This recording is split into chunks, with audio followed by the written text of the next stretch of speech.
Hello and welcome to Money Matters. I am Folashade Ogrinde.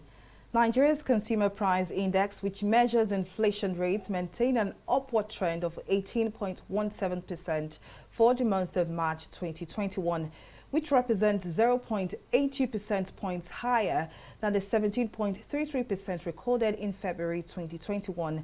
According to the National Bureau of Statistics report on Consumer Price Index for March 2021, March inflation rates remained the highest in 4 years. Food inflation spiked to 22.95% from 21.79% recorded in the previous month.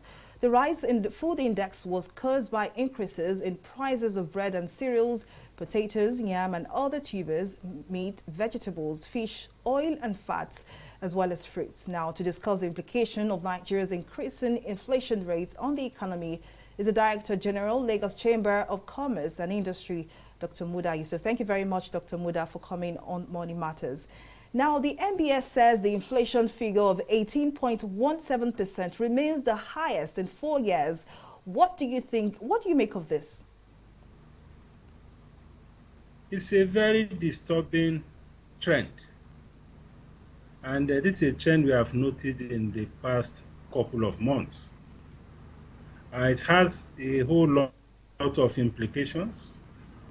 It has implications for the welfare of citizens, because with rising inflation, what it means is that real income is gradually collapsing. Purchasing power is getting weaker, and that means that people are likely to get poorer. Because in most cases, incomes are not increasing for many Nigerians. In some cases, people have lost their jobs. And if you relate this to the unemployment figures, which is also at an all-time high of about 33.3%, you can imagine the impact that this has had on welfare. And it's even worse because the headline inflation in March was 18.17, but the food inflation was 23%. And if there is anything that affects the poor a lot more than even the rich, it is the impact of food prices on their welfare. So all these have very significant implications for the well-being of the people. It has implications for the poverty of the people. It has implications even for the peace and security of the society. Because as we say, a hungry man is an angry man. These conditions, create a lot of temptations for people. It could easily degenerate into issues of criminality and all of that. So it has a whole lot of implications for the citizens. And for businesses, it also has a whole lot of implications. Because what this means is that cost of production is still going up, operating cost is still increasing, profit margins are being eroded, turnover of businesses are getting weaker, profitability is being affected. So whether we talk of businesses or we are talking of the citizens, it's a very, very serious issue. It's a matter of serious concern for the economy, for businesses, and for the citizens. Now, you made a very interesting point when you spoke about how food is important to the average Nigerian, I mean, for everyone. And if we experience an inflation in food, it would definitely affect those in the middle class and those who have scarce resources. Now, the NBS has again identified agri produce as the major cause of inflation, which spiked to 22.95% from 21.79% recorded in the previous month. Now, with various agricultural interventions by government, one would expect a decrease in food inflation, but that is not the case. Can you tell us why? Well, there are quite a number of drivers of inflation. If you take food inflation, for instance, the issue of insecurity around the country is a major problem, because the most vulnerable group of people as far as insecurity is concerned are those who are operating in the agricultural sector, the farmers.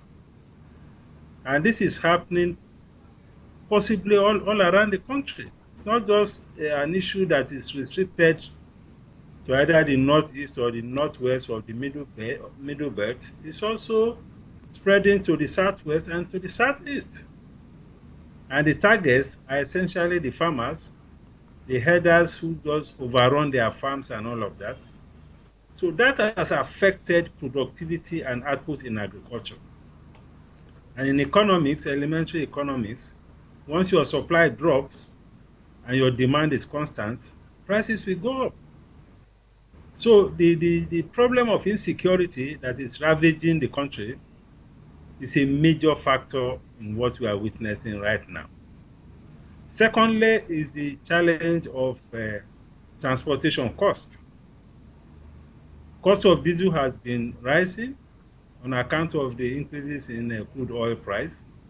Don't forget, diesel has been completely deregulated over the past few years. And most of the trucks that move agricultural produce from the hinterland to the cities, where these things are largely consumed, are running on diesel. So this has implications for cost of transportation.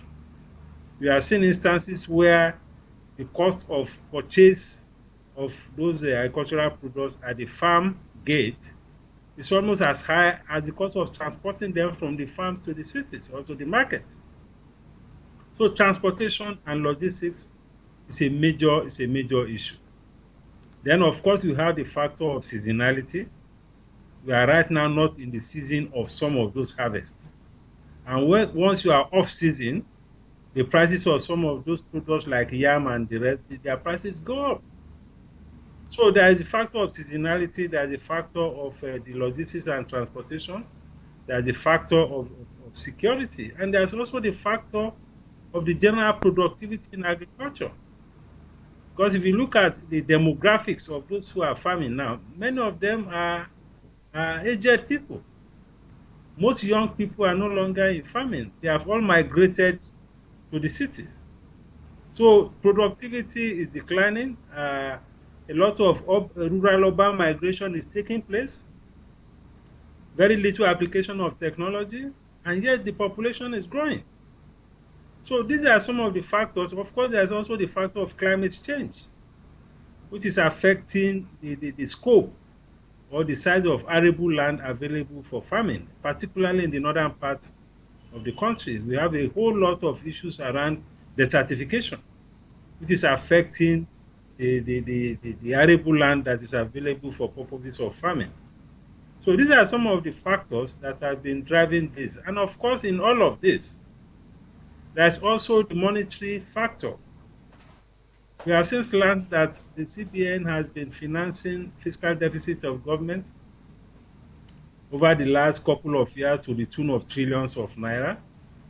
CBN financing of deficit is highly inflationary.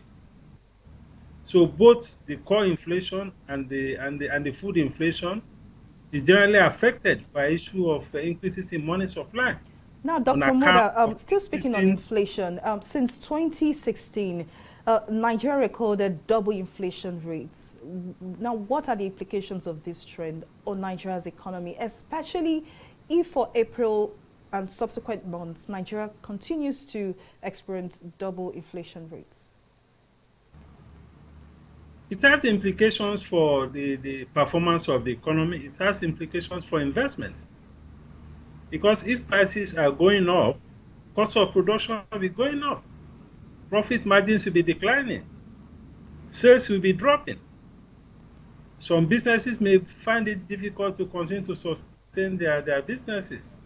Capacity to generate jobs will be declining. Investors' confidence will be affected.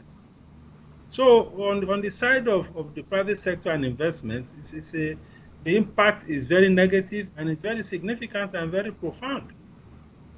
On the part of the citizens, the impact is also very adverse on welfare, because increasing inflation means a drop in purchasing power. It means a drop in real income. It means an escalation of poverty. That is what it means. So whether we are talking about the welfare of the people or we are talking about investment, the effect is very adverse, very negative, and also very profound. Thank you, Dr. Muda Yusuf, for giving us those details on the implications of Nigeria's double inflation figures on the economy. But we certainly hope that something happens, either from the part of the government or private sector, to revamp Nigeria's economy. But thank you very much, Dr. Muda Yusuf, for coming on Money Matters. Thank you very much. We'll take a pause here, and when we return, we'll take a look at the announcements by Twitter's CEO Jack Dorsey to locate its Africa headquarters in Ghana. To stay with us.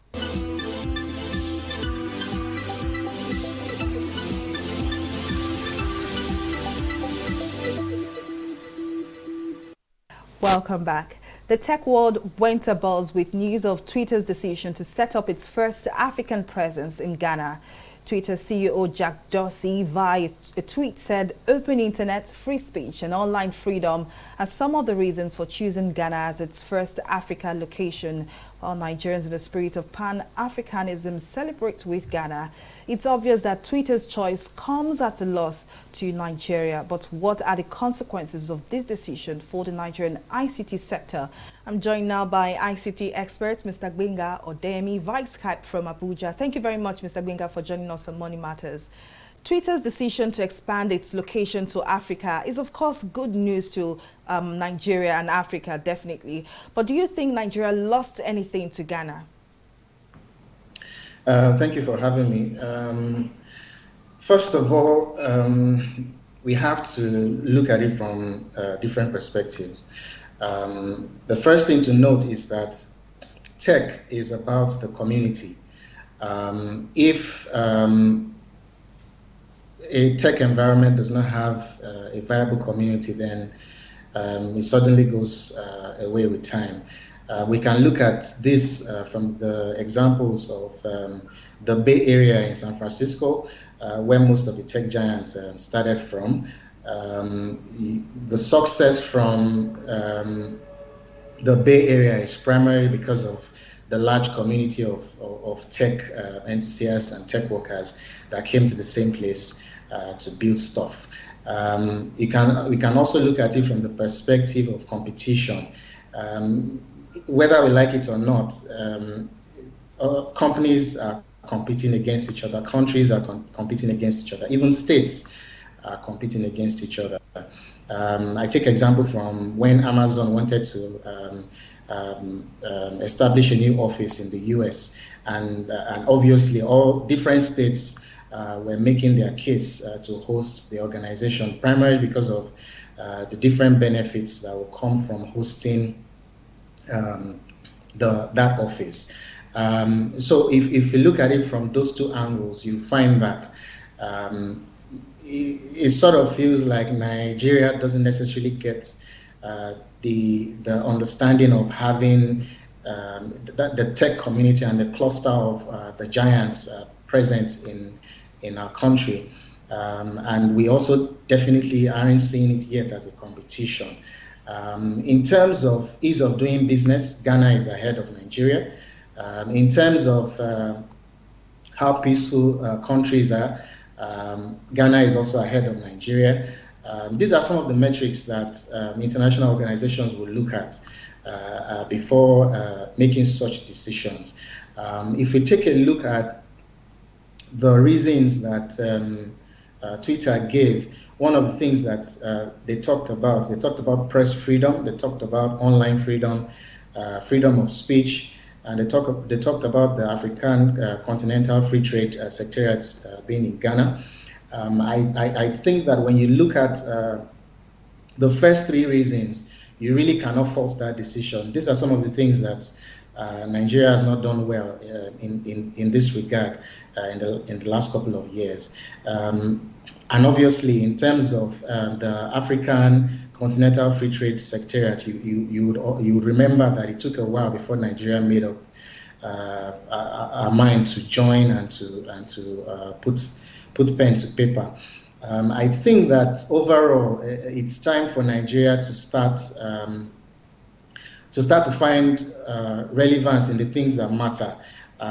If we continue to allow our neighbors and other African countries to be seen as better options to Nigeria, eventually we will lose out on the community. And once you don't have that community, you seem to suffer on different sides. I know that quite a number of people have said that, well, we have some other tech giants, and it's just a plus to Ghana, not necessarily a minus to Nigeria. But if you look at it from the angle of competition, and if you look at it from the angle of community, you see that it's really not necessarily a plus to Nigeria, and it's rather negative.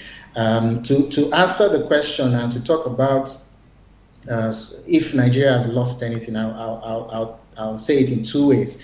We lost something and we gained something. In terms of what we lost, we can talk about employment opportunities. Obviously, in this time that the government is looking for ways to create employment and opportunities for Nigerians, that really is a big loss. Those opportunities would have also generated revenue for the government in terms of tax. That's another big loss. Everywhere around the world, government takes tax to run the economy, and I don't see why Nigeria should be any different. Of course, we've also lost out on the tech community. Suddenly, Nigeria personally, I feel Nigeria seems a bit weaker, losing Twitter to Ghana. We shouldn't be excited, or better still, we shouldn't be contented because we have some tech giants. Our focus should be to have a community well represented across board. That is when our markets can become bigger and our products can receive more attention from the international community. Obviously, if you also look at the reasons that Twitter gave, obviously, we've also gained some negative reputation, which isn't so good for us. So on the flip side, we can say that we'd also dodged the bullet, not necessarily because it's a good thing, but Twitter having their office here and 2023 elections just around the corner will sort of just make everything even more volatile. With Twitter represented in Nigeria, of course, we can't rule out the possibility of protests at Twitter's office. We can't rule out the possibility of government security agency invasion at Twitter office. We can't rule out the possibility of a Nigerian suing Twitter to court because somebody else said something about them on the platform. I sort of feel that this would sort of further complicate our very fragile political space. Not that it's a good thing for us, but for now it just seems like a saving grace. Yeah. All right, so what you're saying is that, based on your last point, what you're saying is that if, Twitter had been positioned in Nigeria, if, for instance, we have another scenario like the hashtag #EndSARS protest, that's as of last year, 2020, you're saying that the Twitter might be, a target for destruction, just as we saw that done to other companies at when hoodlums hijacked the hashtag #EndSARS protest. You made a very valid point, but I would like us to focus now on the importance of foreign direct investment, which of course can never be overemphasized. And how well do you think the Nigerian government is performing in the area of ICT in Nigeria? So far so good.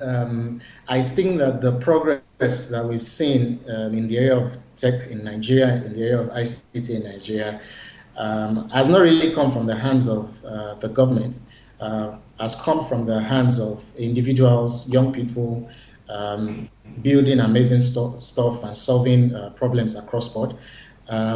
Yes, we've seen some effort from the government, especially from the office of the vice president. Sometimes I feel there's a bit of lack of coordination between government agencies who should be responsible for some of these things. And sometimes it seems like it's only the office of the vice president who truly understands the idea of supporting tech or the idea of making the business environment easier. What I mean by that is we've experienced inconsistent policies in the last couple of months. A government agency brings up a policy, drives us forward a bit, then another government agency brings another policy that takes us back 10 years. So it always seems like government makes decisions without thorough analysis of the tech community, or without thorough analysis of what the results of those decisions would be. Sometimes some of those decisions are out of ignorance. Sometimes some of those decisions are based on political decisions, which is, of course, usual with the business environment in Nigeria. But I think if we are to attract more investors, then the government must be able to separate politics from governance and, of course, from the economy. We must be able to make decisions that will move Nigeria and Nigerians forward, regardless of where we stand in terms of politics. So you can see the inconsistent policies. We can also talk about frequent policy changes. An agency wakes up without consultations, without considerations, makes changes, and 5 months later we are still struggling with some of the results of the changes. I'll give a very, very practical example. So towards the end of last year, we started hearing about NIN, and at the beginning of this year, the sale of SIM cards was stopped. So you couldn't walk into a store and get a new SIM card. The explanation to that is that it's helping security agencies to deal with security, especially in terms of kidnapping and all of that. But it seemed like we always solve one problem and start a million and one other problems. We cannot say that we've made businesses, the business environment easier, or starting businesses easier, if business organizations are unable to get new lines and communicate. So that's why I said sometimes an agency pushes us forward, then another agency comes and, due to another policy, takes us 10 years backwards. So while we've seen some progress in terms of ease of doing business, in terms of pushing the tech community forward, I think that it's time for the Nigerian government to start looking beyond talent and looking beyond the community that is vibrant due to the work that young people are doing. You cannot attract the quality of investments that you want if security is not sorted, if all agencies do not have a clear vision about where Nigeria wants to be. Agencies shouldn't be contradicting each other in terms of policies. Policies should be complementary, so to speak, from one agency to the other. So we can't continue to focus on the market alone. It's important that we start looking at the political stability. Some of the points that Twitter raised are very important points. Yes, as usual, you find a lot of Nigerians defending the government and defending different personalities in the government. But the point is that the international community will listen to people in their community before they listen to us. Either we like it or not, Twitter's decision will not only affect Twitter, it will also affect every other international organization and investor that are looking to invest into Nigeria. We quickly need to move on to this very pressing issue, which of course is the issue of brain drain. Now, Twitter recently announced a vacancy for 11th position for its Ghana office. Now, do you see a situation of brain drain in Nigeria's ICT sector? Do I see it? Absolutely, yes. So I have a couple of friends and former colleagues who we've worked together, and they have already left Nigeria, and I can easily point to some of the organizations they've joined to work. So brain drain has been an issue. I don't think that it is going to stop anytime soon. I personally think that the new office in Ghana would hire more Nigerians than any other country in Africa, primarily because the Nigerians are really gifted when it comes to technology. And it's one of the shame not to have that office in Nigeria, because we will have been able to keep all those people in Nigeria. I know that remote work is a thing these days, but nonetheless, at the end of the day, quite a number of Nigerians who are talented and who do not find space for their talent here will eventually leave and find other countries where they will be better appreciated.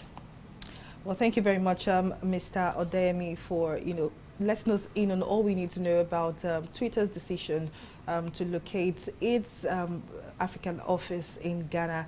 But we hope that Nigeria doesn't lose that much, because, of course, every kobo counts. Thank you very much, Mr. Odeyemi, for coming on. Thank you for having me.